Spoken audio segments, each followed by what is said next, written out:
Answer इसका इस प्रकार से है, परशुराम के क्रोध करने पर लक्ष्मण ने तर्क देते हुए कहा कि स्टूडेंट्स, ये वीडियो आपके लिए मोस्ट इम्पोर्टेंट होने वाली है, बिकॉज इस वीडियो में क्लास 10th की जो बुक है, हिंदी की बुक और हिंदी की क्षितिज यानी क्षितिज भाग 2 जो एनसीईआरटी की बुक है, उसका सेकंड चैप्टर को लेकर आया हूँ। इस चैप्टर का नाम है यानी चैप्टर ऑफ नेम है राम लक्ष्मण परशुराम संवाद, जो मोस्ट इम्पोर्टेंट चैप्टर है। और इस चैप्टर के इस वीडियो में वेरी इंपॉर्टेंट प्रश्न उत्तरों को लेकर आया हूं, जो हमारे बोर्ड एग्जाम के लिए मोस्ट इम्पोर्टेंट होने वाले हैं। और यह प्रश्न इस प्रकार से क्वेश्चन है, परशुराम के क्रोध करने पर यानी कि गुस्सा करने पर लक्ष्मण ने धनुष के टूट जाने के लिए कौन कौन से तर्क दिए। यानी जब परशुराम को गुस्सा आए तब लक्ष्मण ने धनुष के टूट जाने पर कौन कौन से तर्क दिए थे, यानी हमें तर्क बताने कौन कौन से तर्क दिए थे।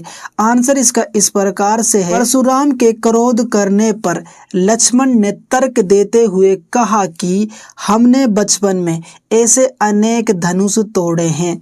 यानी परशुराम जब क्रोध हो गया, गुस्सा आ गया परशुराम को, तब लक्ष्मण ने तर्क देते हुए कहा कि हमने बचपन में ऐसे अनेक धनुष तोड़े हैं। नेक्स्ट पॉइंट इस प्रकार से, इसी धनुष को तोड़ने पर आपको क्रोध क्यों आया? क्या आपकी इस धनुष के प्रति अधिक ममता थी? यानी आगे यह तर्क देता है लक्ष्मण कि इस धनुष को तोड़ने पर आपको क्रोध यानी गुस्सा क्यों आया? क्या आपकी इस धनुष के प्रति अधिक ममता है? नेक्स्ट पॉइंट इस प्रकार से, हमारी दृष्टि में तो सभी धनुष समान है यानी कि इक्वल है, फिर इस धनुष के टूटने पर आपने क्रोध क्यों व्यक्त किया? यानी हमारी नज़र में सभी धनुष क्या है? समान है यानी कि इक्वल है, लेकिन फिर इस धनुष के टूटने पर आपने इतना क्रोध इतना गुस्सा क्यों व्यक्त किया? उसके बाद नेक्स्ट इस प्रकार से है, यह धनुष तो इत्यादि पुराना था जो कि श्री राम के छूने मात्र से ही टूट गया, फिर भला इसमें श्री राम का क्या दोष है? यानी यह धनुष तो बहुत अधिक पुराना है जो कि श्री राम के छूने मात्र से ही टूट गया। जैसे श्री राम ने इसको छुआ तभी यह धनुष टूट गया, फिर भला इसमें श्री राम का क्या दोष है? यह तर्क दिए थे लक्ष्मण ने। कब? जब परशुराम को गुस्सा आया था धनुष के टूट जाने के बाद। और यह क्वेश्चन मोस्ट इम्पोर्टेंट क्वेश्चन है हमारे बोर्ड एग्जाम की दृष्टि से। अब हम चलते हैं नेक्स्ट क्वेश्चन की तरफ। नेक्स्ट क्वेश्चन इस प्रकार से, परशुराम के क्रोध करने पर राम और लक्ष्मण की जो प्रतिक्रियाएं हुई उनके आधार पर दोनों के स्वभाव यानी नेचर की विशेषताएं अपने शब्दों में लिखिए। आंसर इस प्रकार से, परशुराम के क्रोध करने पर राम और लक्ष्मण की जो प्रतिक्रियाएं हुई उनके आधार पर कहा जा सकता है कि श्री राम स्वभाव से अति शांत एवं गंभीर हैं। यानी परशुराम के क्रोध करने पर राम और लक्ष्मण की जो प्रतिक्रियाएं हुई उनके आधार पर उनके बेस पर यह कहा जा सकता है जो श्री राम का जो स्वभाव जो था उसका नेचर जो था वह अत्यंत शांत और गंभीर था। धनुष के टूट जाने पर श्री राम ने परशुराम से कहा कि धनुष को तोड़ने वाला कोई आपका दास ही होगा। यानी जब धनुष टूट गया उसके बाद श्री राम ने परशुराम से कहा कि धनुष को तोड़ने वाला आपका ही दास होगा, आपका ही सेवक होगा। राइट, इतना ही नहीं, श्री राम ने अपने मधुर वाणी से लक्ष्मण को चुप रहने के लिए भी कहा और परशुराम जी का क्रोध भी शांत किया। इतना ही नहीं, श्री राम ने तो अपने मधुर वाणी से यानी मीठी वाणी से लक्ष्मण को चुप रहने के लिए कहा। और इसके अलावा परशुराम जी का जो क्रोध जो आया था, गुस्सा जो आया था, उसको भी उन्होंने शांत किया था। किसने? श्री राम ने। राइट, अब यह तो श्री राम का स्वभाव उसका नेचर है। अब हम चलते हैं लक्ष्मण के स्वभाव उसके नेचर की तरफ। उसके बाद नेक्स्ट इस प्रकार से, दूसरी ओर लक्ष्मण अत्यंत उग्र स्वभाव वाले थे। उन्होंने अपने कटु वचनों से या फिर कटु वचनों द्वारा परशुराम के क्रोध को और भी भड़का दिया। दूसरी ओर जो लक्ष्मण जो था वह उग्र स्वभाव वाले थे, राइट, और उन्होंने अपने कटु वचनों के द्वारा परशुराम को क्रोध और भी भड़का दिया। यानी जो परशुराम को एक तो पहले से गुस्सा आ रहा था धनुष टूट जाने के बाद, और जो है किसने भड़का दिया था, लक्ष्मण ने भड़का दिया था। किसको, परशुराम को, और ज्यादा उसको गुस्सा आने लगा था। किसको, परशुराम को, राइट। उन्होंने परशुराम की धमकियों तथा डींगे हाँकने पर करारा व्यंग्य किया। यानी उन्होंने परशुराम की जो धमकियां जो परशुराम दे रहा था, जैसे कि वह बता रहा था मैं इतना पावरफुल हूं, मैंने बहुत सारे राजाओं को हरा दिया है, तो ऐसी धमकियों पर, परशुराम की धमकियों पर जो है उन्होंने करारा व्यंग्य किया। किसने, लक्ष्मण ने किया, राइट। लक्ष्मण ने ब्राह्मण देवता के सामने कटु वचन बोलकर अपने उग्र रूप का उदाहरण दिया था, जबकि श्री राम ने मधुर वाणी बोलकर उन्हें अपने उदार एवं स्वभाव से प्रभावित किया। जबकि दूसरी ओर श्री राम ने मधुर वाणी बोलकर अपने उदार, इसके अलावा शांत स्वभाव से उसको प्रभावित किया। किसको, परशुराम को प्रभावित किया था, बिकॉज श्री राम ने उसके गुस्से को शांत करने का प्रयास किया था, जबकि लक्ष्मण जो उसके गुस्से को और ज्यादा भड़का रहा था, राइट। तो यह है इस क्वेश्चन का आंसर। उसके बाद चलते हैं नेक्स्ट क्वेश्चन की तरफ। नेक्स्ट क्वेश्चन इस प्रकार से, लक्ष्मण और परशुराम के संवाद का जो अंश आपको अच्छा लगा हो उसे अपने शब्दों में संवाद शैली में लिखिए। आंसर इस प्रकार से, लक्ष्मण ने मुस्कुराते हुए कहा, मुनियों में श्रेष्ठ परशुराम जी, क्या आप अपने आप को बहुत बहादुर समझते हो? आप बार बार कुल्हाड़ा दिखाकर मुझे डरा देना चाहते हो।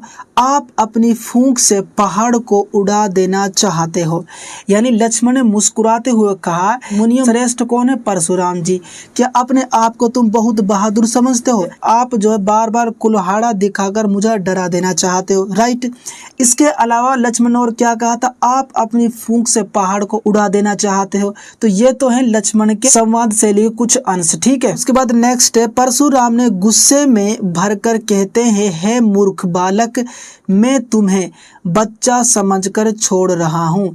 यानी परशुराम क्या कहता है, हे मूर्ख बालक, मैं तुझे बच्चा यानी कि बालक समझकर छोड़ रहा। नेक्स्ट क्वेश्चन इस प्रकार से, परशुराम ने अपने विषय में सभा में क्या क्या कहा, निम्न पद्यांश के आधार पर लिखे। यानी हमें यह बताना परशुराम ने अपने विषय में सभा में क्या क्या कहा था, यह पद्यांश के अकॉर्डिंग यानी उसके आधार पर बताना है। अब यहाँ पर आपको यह एक पद्यांश दिख रहा है, राइट। इस पद्यांश को आपको पढ़ना है और उसके बाद इसकी व्याख्या यानी इसके आंसर को आपको लिखना है। और यह पद्यांश इस प्रकार से है, बाल ब्रह्मचारी अति कोई विश्व विदित क्षत्रिय कुल द्रोही, भुजबल भूमि भूप बिनु किन्ही विपुल बर मही देवन धीनी, सहस बाहु भुज छेद निहारा, परशु बिलोकु महीप कुमारा। नेक्स्ट है, मातु पिति ही जनी ही सोच बस करसी, महिष किशोर गर्भ ने अरबक दलन, परशु मोर अति घोर। तो यह पद्यांश है। अब इसका हमें व्याख्या बताने या फिर इसका हमें आंसर बताना है, ठीक है। और इसका आंसर इस प्रकार से मैंने लिख रखा, जैसे कि परशुराम ने अपने विषय में कहा, मैं बाल ब्रह्मचारी हूँ, स्वभाव से बहुत क्रोधी हूँ। यानी जो मेरा स्वभाव है, मेरा नेचर वो किस प्रकार से है, गुस्सा टाइप है, यानी मैं बहुत क्रोधी हूँ। सारा संसार जानता है कि मैं क्षत्रियों के कुल का शत्रु हूँ। यानी सारा संसार पूरा विश्व जानता है कि मैं क्षत्रियों का कुल का शत्रु हूँ, यानी कि दुश्मन हूँ। उसके बाद नेक्स्ट है, अपनी भुजाओं के बल के द्वारा मैंने पृथ्वी को कई बार राजा विहीन कर दिया और उसे ब्राह्मणों को दान में दे दिया। उसके बाद नेक्स्ट है, मेरा यह फरसा बहुत भयानक है। यानी मेरा यह जो फरसा है, ये जो कुल्हाड़ा है, बहुत भयानक है। इसने सहस्त्रबाहु जैसे राजाओं को भी नष्ट कर दिया। सहस्त्रबाहु जैसे राजाओं को भी इन्होंने खत्म कर दिया, जिसकी 1000 भुजाएं थी, राइट। है राजकुमार, इस फरसे को देखकर गर्भवती स्त्रियों के गर्भ भी गिर जाते हैं। यानी है राजकुमार, इस फरसे को देखकर गर्भवती जो स्त्रियां, जो महिलाएं गर्भवती हैं, उसके गर्भ से जो है बच्चा भी गिर जाता इसकी डर की वजह से। ठीक है, तो ये है इस क्वेश्चन का आंसर। उसके बाद चलते हैं नेक्स्ट क्वेश्चन की तरफ। नेक्स्ट क्वेश्चन इस प्रकार से, लक्ष्मण ने वीर योद्धा की क्या क्या विशेषताएं बताई। आंसर इस प्रकार से, लक्ष्मण ने वीर योद्धा की विशेषताएं बताते हुए कहा कि वीर योद्धा रणभूमि में वीरता दिखाता। कहां पर? रणभूमि में वीरता दिखाता है जो वीर योद्धा होता है। अपना गुणगान नहीं करता फिरता है, कायर ही अपनी शक्ति की डींगे हाँकते हैं। कायर ही बताते हैं, कमजोर ही बताते हैं अपनी शक्तियों की, मुझ में इतनी शक्ति विद्यमान है। तो यह है लक्ष्मण ने वीर योद्धा की विशेषताएं बताई हैं लक्ष्मण के द्वारा। राइट, तो यह है इसका आंसर जो लक्ष्मण ने वीर योद्धा की विशेषताएं बताई हैं। उसके बाद चलते हैं नेक्स्ट क्वेश्चन की तरफ। नेक्स्ट क्वेश्चन इस प्रकार से, परशुराम ने लक्ष्मण को वध करने योग्य क्यों कहा था। मोस्ट इम्पोर्टेंट आंसर इस प्रकार से है इसका, जैसे कि परशुराम लक्ष्मण के विषय में कहते हैं कि यह मंद बुद्धि बालक है। यानी परशुराम लक्ष्मण के विषय में कहते हैं यह जो बालक जो है मंद बुद्धि बालक है, यानी इसमें कोई बुद्धि नहीं है। ठीक है ना, यह मेरे स्वभाव के विषय में नहीं जानता कि मैं कितना क्रोधी हूँ। यानी यह बालक मेरे स्वभाव को नहीं जानता, मेरे स्वभाव के विषय को नहीं जानता, मैं कितना क्रोधी हूँ, कितना मुझे गुस्सा आता है। इसे किसी का डर या शर्म नहीं है, इसे किसी का डर या शर्म नहीं है। किसको? लक्ष्मण को। इसे अपने माता पिता की चिंता का भी बोध नहीं है, यानी इसको तो अपने माता पिता का चिंता का भी बोध नहीं है। उसके बाद नेक्स्ट है, क्षत्रिय राजकुमार होने के कारण भी यह स्वाभाविक रूप से परशुराम का शत्रु है तथा परशुराम क्षत्रिय द्रोही है और परशुराम क्षत्रिय को क्या है? दुश्मन है। लक्ष्मण ने परशुराम का मजाक उड़ाया, लक्ष्मण ने जो है परशुराम का मजाक उड़ाया था। किसने? लक्ष्मण ने। किसका? परशुराम का। क्या उड़ाया था? मजाक उड़ाया था। ठीक है, इसीलिए वह वध करने योग्य है, इसीलिए वह वध करने योग्य है। ठीक है, तो ये है इस क्वेश्चन का आंसर। अब यहाँ पर मैंने इस चैप्टर के सारे क्वेश्चंस जो मोस्ट इम्पोर्टेंट होने वाले सभी क्वेश्चंस यानी प्रश्न उत्तर मैंने इस वीडियो में क्लियर कर दिए हैं। आई होप आपको वीडियो पसंद आई होगी। वीडियो पसंद आई तो वीडियो को लाइक कर देना, चैनल पर नए चैनल को सब्सक्राइब कर देना है। यह भी बात आपको नोट करना है, इस चैप्टर के मैंने MCQs टाइप के क्वेश्चंस की वीडियो ऑलरेडी बना रखी है, वीडियो के नीचे डिस्क्रिप्शन में लिंक मिल जाएगा। जय हिंद।